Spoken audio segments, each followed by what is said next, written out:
Assalamualaikum warahmatullahi wabarakatuh. Saya Diamos Fitri dengan NIM 1914070055. Pendidikan Guru Madrasah Ibtidaiyah BP 19 semester 5. Baiklah, pada video kali ini saya akan mereview materi mengenai bab 3 metodologi penelitian. Pada subtopik pertama yaitu pengertian dan pentingnya kajian pustaka. Kajian pustaka ini adalah bahan-bahan bacaan yang berkaitan dengan objek penelitian yang pernah dibuat yang digunakan untuk menganalisis objek penelitian yang dikaji.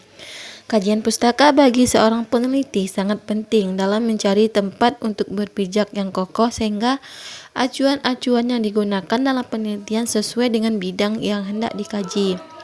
Kajian pustaka di samping membekali penelitian dengan landasan yang diinginkan, juga mencerminkan kedalaman teori yang terlibat dalam penelitian. Selain itu, dengan mengadakan kajian literatur, peneliti dapat mengetahui masalah-masalah lain yang mungkin ternyata lebih menarik dibandingkan dengan alasan yang dipilih terdahulu. Nah, ada beberapa alasan mengapa kajian pustaka ini sangat penting. Yang pertama yaitu membedakan apa yang telah dilakukan dengan apa yang perlu dilakukan. Kemudian menemukan variabel-variabel penting yang relevan dengan topik. Kemudian mengidentifikasi hubungan antara gagasan dan praktik. Nah, subtopik yang kedua yaitu manfaat kajian teori. Yang pertama, dapat menghindarkan kita dari terjadinya peniruan, plagiasi, dan penipuan dalam berbagai bentuknya. Kemudian sebagai tanggung jawab moral, kejujuran bagi seorang ilmuwan untuk menghargai pendapat orang lain.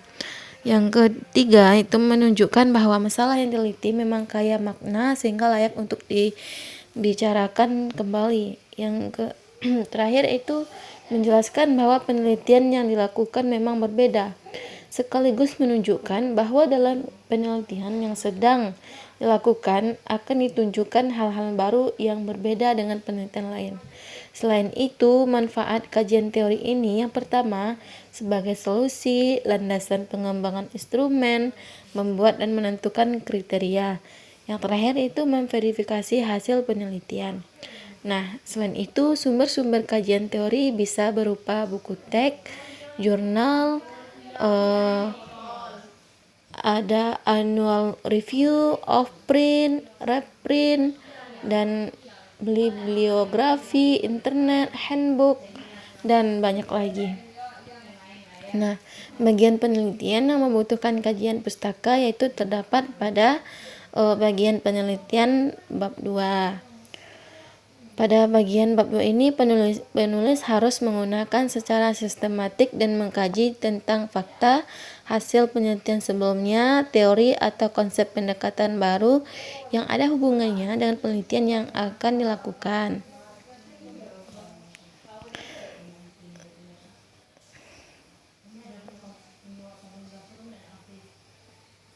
Cara-cara mengkaji bahan pustaka. Yang pertama, kajian pustaka adalah kegiatan yang meliputi mencari, membaca, dan menelaah laporan-laporan penelitian dan bahan pustaka yang memuat teori-teori yang relevan dengan penelitian yang dilakukan. Dalam mengkaji bahan pustaka, kita dapat melakukan dengan cara mengidentifikasi sumber atau bahan yang relevan dengan masalah penelitian. Selain itu kita mencari judul-judul hasil penelitian yang relevan, memilih dan memilah sumber pustaka yang relevan dari hasil penelitian. Kemudian kita menyusun bahan pustaka yang mana paling sesuai untuk mendukung penelitian. Menuliskan bagian kajian literatur dan menyusun bahan acuan. Selain itu ada dua cara dalam mengkaji bahan pustaka. Yang pertama yaitu membaca dan mencatat serta mengenal perpustakaan. Ada tahap-tahap penyusunan kajian teori atau kajian pustaka. Sebagai langkah pertama yaitu melakukan pemilihan topik. Yang kedua yaitu mencari literatur terkait dengan cara mengidentifikasi sumber-sumber data, primer maupun sekunder yang paling relevan dan manfaat bagi penelitian kita. Yang tahap yang ketiga itu setelah kita menemukan pustaka yang relevan, langkah berikutnya dalam proses penyusunan tinjauan pustaka ialah mengembangkan argumen.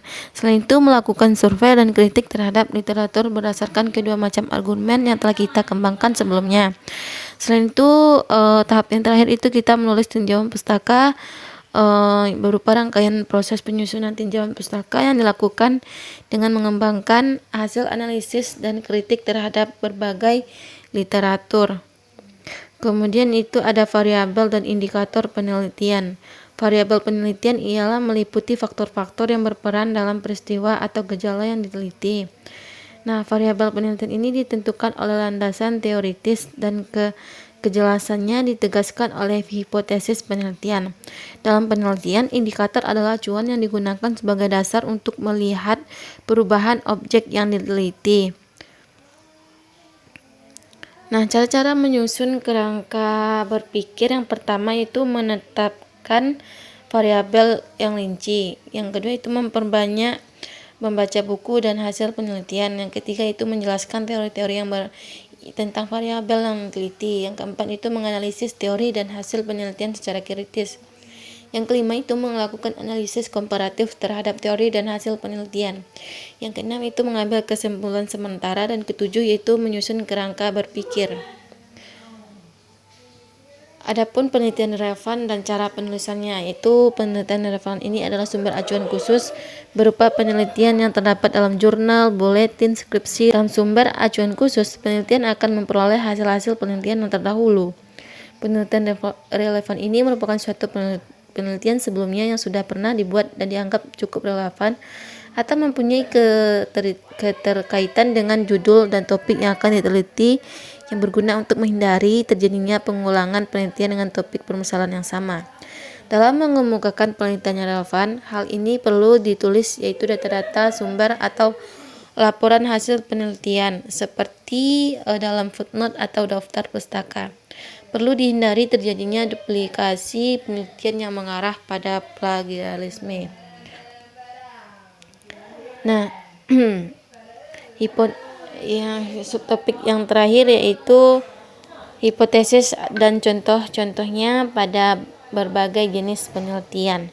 Seperti yang kita ketahui, hipotesis adalah pernyataan atau dugaan sementara dari keadaan populasi yang akan diteliti terhadap masalah yang diajukan. Nah, hipotesis ini terbagi tiga, yaitu hipotesis deskriptif yang kedua itu hipotesis komparatif dan hipotesis asosiatif.